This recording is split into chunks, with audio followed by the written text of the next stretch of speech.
Ini tadi kita sama-sama simak sebelum jeda pariwara penjelasan PLT Ketua KPK mengenai mengapa alasan KPK mengajukan kasasi dan bukan PK karena ini adalah materi pidana formil. Pak Maru, Anda setuju? Saya sorry to say ini sedikit banyak merupakan suatu hal yang baru bagi saya kalau ada pertimbangan seperti ini. Baru tapi, ya? Ya menurut saya kalau misalnya saya hakim yang sangat inkonvensional di dalam arti sangat terbuka untuk perubahan, tetapi kalau di dalam hukum acara bagi saya tidak boleh dengan sewenang-wenang dilakukan terobosan seperti ini. Tetapi kalau ini sudah dilakukan, kalau Mahkamah Agung mengatakan lagi ini karena bukan merupakan hukum formil tidak bisa masuk, saya kira inilah kita mencegah ke depan kekacauan hukum itu terjadi. Oleh karena sudah kita lihat buntutnya sekarang, semua rame-rame mengajukan pra-peradilan. Mengajukan pra-peradilan terhadap penetapan tersangka. Yang ini barangkali harus diluruskan oleh Mahkamah Agung. Kalau tidak ada suatu hal yang menghalangi, kenapa sih KPK mencari akses untuk itu, tetapi untuk menyelesaikan masalah-masalah ke depan ada kepastian yang terjadi dengan karena itu Prof, harus KPK mengajukan PK. Harus mengajukan PK. Nanti kemudian supaya ada jurisprudensi baru bahwa ini kan kita sudah lihat akibat putusan itu mantan Menteri Agama sudah ajukan pra-peradilan, kemudian pedagang sapi, penjual sapi. Nanti itu di seluruh Indonesia 400-500 Kapolres, kemudian Kajati itu menerima dari mana-mana soal pidana, soal kriminal, soal narkoba, soal apa segala macam. Persoalan ada infrastruktur kita, kemudian peralatan kita, teknologi kita mampu mengatasi atau tidak. Itu salah satu dampak yang akan dipertimbangkan. Pak Sompi, apakah memang sejauh ini sudah dirasakan dampaknya? Sudah ada banyak tersangka yang kemudian mengajukan pra-peradilan ke Polri? Karena kita tahu ceritanya ke KPK terus ini. Jadi gini, putusan Hakim Sarpin itu menjadikan penyidik Polri juga perlu melakukan penetapan tersangka dengan cermat. Artinya ini pembelajaran. Jadi jangan kita membelokkan karena kita gigih membela KPK, ya, apapun yang dilakukan KPK kita anggap benar. Ya, karena penetapan tersangka Komjen BG itu bukan hanya masalah bahwa dia bukan penegak hukum atau karena dia bukan penyelenggara negara berdasarkan kajian undang-undang, tapi kita masih mempertanyakan sebagaimana tadi dijelaskan oleh Pak Widyo, berkas perkara kasus Komjen BG itu tidak sempurna diserahkan. Kita mempertanyakan apakah ada ketakutan, ada kekhawatiran akan diketahui bahwa memang itu cacat dia ketika melangkah menetapkan. Anda mencurigai itu? Lah iya, karena menetapkan tersangka itu harus minimal 2 alat bukti yang sah menurut SOP di KPK. Kan kita melihat ya, penetapan tersangka sebelumnya itu ada SOP-nya. Nah, mungkin saja SOP itu tidak dilakukan secara cermat. Tapi oleh karena itu kita potong ini Pak Sompi, sorry ya. Kalau ini kan tentu saja semua bermuara ke pengadilan yang bisa diuji secara terbuka nanti di sana. Saya kira risiko daripada seorang penuntut umum, termasuk KPK, untuk dinyatakan perkara yang diajukannya tidak terbukti, itu risikonya sangat besar. Saya kira di kejaksaan juga begitu, toh. Di kejaksaan itu Pak Prof, ketika menerima berkas perkara atau sejak tahap penyidikan itu memerlukan satu kajian yang sangat dalam sekali. Apalagi untuk menetapkan tersangka tidak sebegitu mudah. Memerlukan satu diskusi, gelar dan betul-betul. Tapi apakah Anda melihat sudah begitu mudah KPK menentukan penetapan tersangka ini, atau nantinya mereka juga tidak memperhitungkan apa yang mereka lakukan akan diuji juga secara terbuka di pengadilan dengan risiko bahwa itu akan bebas?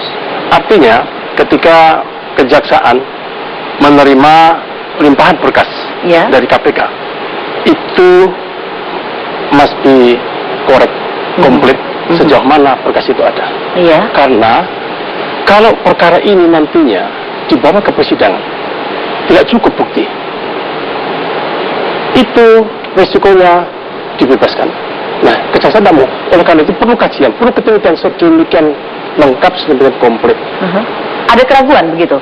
Ya tentu, setiap berkas perkara, setiap perkara yang ditanganin itu daripada dilimpahkan pengadilan, yang lebih baik tidak cukup bukti, dihentikan saja penuntutan. Atau tingkat penyidikan. Tapi kemudian atau tingkat penyidikan sebentar. Tingkat penyidikan kalau tidak cukup bukti pun bisa dihentikan penyidikan. Gini, kadang-kadang ya di negeri ini Anda melakukan satu hal yang terbaik pun, yang namanya pengujian itu tetap dilakukan, Pak. Saya bahkan secara berkelakar sering keluar tuh adagium mengatakan, andai kata orang yang menjadi tersangka atau menjadi pemohon dalam sebuah perkara itu tahu alamatnya Tuhan, barangkali dia juga akan gugat ke Tuhan. Ya, jangan ikuti yang fokus kepada permasalahan. Fokus pada permasalahan. Selengkap apapun yang Anda lakukan, kalau kemudian dibuka kesempatan ini, orang akan tetap melakukan. Masalah nanti dibuktikan di pengadilan, nanti perdebatan gitu loh. Itu perdebatan. Nah, KPK pun kalau Anda baca putusannya Sarpin, itu nggak ada bicara soal dua bukti permulaan yang cukup dalam putusannya. Putusan Sarpin itu hanya bicara bahwa KPK tidak berwenang. Kan tidak ada di menilai alat bukti. Tidak ada perdebatan soal dua alat bukti, bla bla dan lain sebagainya dalam putusan Sarpin. Putusan pra-peradilan yang diputus oleh Sarpin itu hanya membicarakan saya melakukan terobosan pra-peradilan, ya saya buka kerannya, yang nilai perdebatan, bagus tidaknya ada HAM, ada hukum acara. Yang kedua adalah ya KPK tidak boleh menangani kasusnya BG karena BG dalam kapasitas sebagai jabatan kepala biro pembinaan karir itu bukan pejabat negara, bukan penyelenggara negara, bukan penegak hukum. Itu jadi kalau dibilang nilai dua alat bukti itu diatur di undang-undang. Di perdebatannya kan kita mengacunya kepada undang-undang, bukan ngarang-ngarang putusan Hakim Sarpin itu putusan berdasarkan undang-undang. Jadi ya, tadi Profesor mengatakan bahwa ahli hukum itu bisa saja berbeda pandangan. Kita bisa berbeda pandangan, tapi ketika seorang hakim memutuskan, ya kita hargai, iya kan? Beliau hakim. Tapi kalau kemudian hakim itu nanti salah atau apapun, mau lengkapi penjelasan Pak Wido tadi itu. Jadi saya khawatir Pak Wido berpikir dalam kondisi hubungan antara kejaksaan dengan kepolisian. Ketika kepolisian menyerahkan berkas perkara, ada P18, P19, P21. Itu memang antara kepolisian dan kejaksaan. Kalau kejaksaan dan KPK ini diserahkan berkasnya, maka kemudian kejaksaan melakukan proses saja. Apa penyelidikan atau apa. Aturannya seperti itu? Ya, artinya ini kan bukan hubungan antara polisi dan jaksa, ada P19, P21, tidak. Antara KPK dengan kejaksaan tidak ada P19, tidak ada P21. Karena KPK menyerahkan, maka kemudian kejaksaan tangani saja, jalankan. Mulai dari penyelidikan ke dari full bucket, ya itu saya. Apakah itu? Apakah seperti itu, Pak Widya? Itu. Jadi bagaimanapun ketelitian seorang jaksa penyidik, ketelitian seorang jaksa penuntut umum yang akan membawa perkara ke pengadilan nanti, makanya itu jadi saya bukan itu perlu teliti secara detail, Pak. Karena itu P19, P21 antar kejaksaan. Artinya tidak ada berkas yang sudah dilimpahkan ke kejaksaan terus dikembalikan lagi ke KPK, begitu ya? Bukan, terserah kejaksaan mau dibuat apa itu. Mau dimulai dari penyelidikan, mulai dari full bucket, karena ini tidak ada urusan P19, P21 dengan kepolisian. Oh betul. Itu betul. Karena itu akhirnya kemudian tidak lengkap, tentu Anda tidak kembali lagi ke KPK.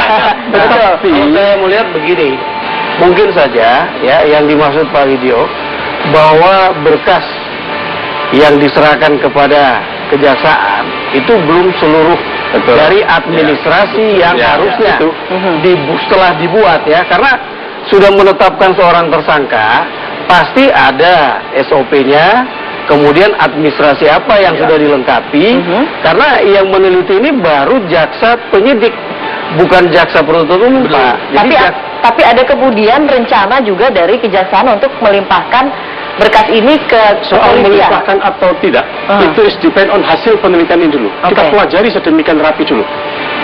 Tapi belum itu sudah ada wacananya loh, Pak Widyo. Itu maksudnya apa ya? Agung loh yang nyebut.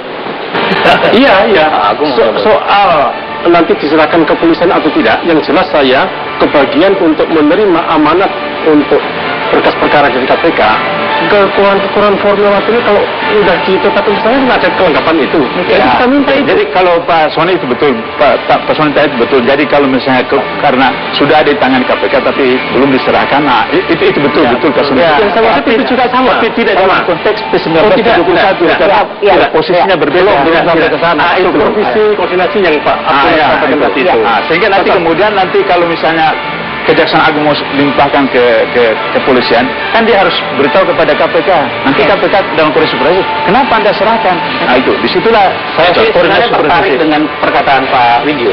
Pak Widyo tadi bilang, oke, tergantung, kami akan pelajari dulu. Ini setahu saya agak berbeda dengan pernyataan Jaksa Agung nih. Ya.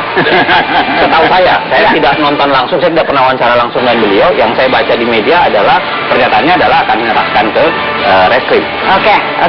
Kalau itu berarti saya berharap betul. Nanti berarti ya kalau memang dipaksa oleh Pak Jaksa Agung juga Anda harus katakan bahwa Oke, apapun itu artinya semua sudah sesuai dengan prosedur hukum yang ada, tapi tentunya nanti setelah pariwara kita akan minta bagaimana komitmen dari masing-masing pihak ini akhirnya menuntaskan kasus ini demi pemberantasan korupsi dan tidak menjadi presiden yang buruk bagi pemberantasan korupsi. Tapi kita harus jeda dulu, pemirsa tetap bersama kami di Kupas Ketujuh.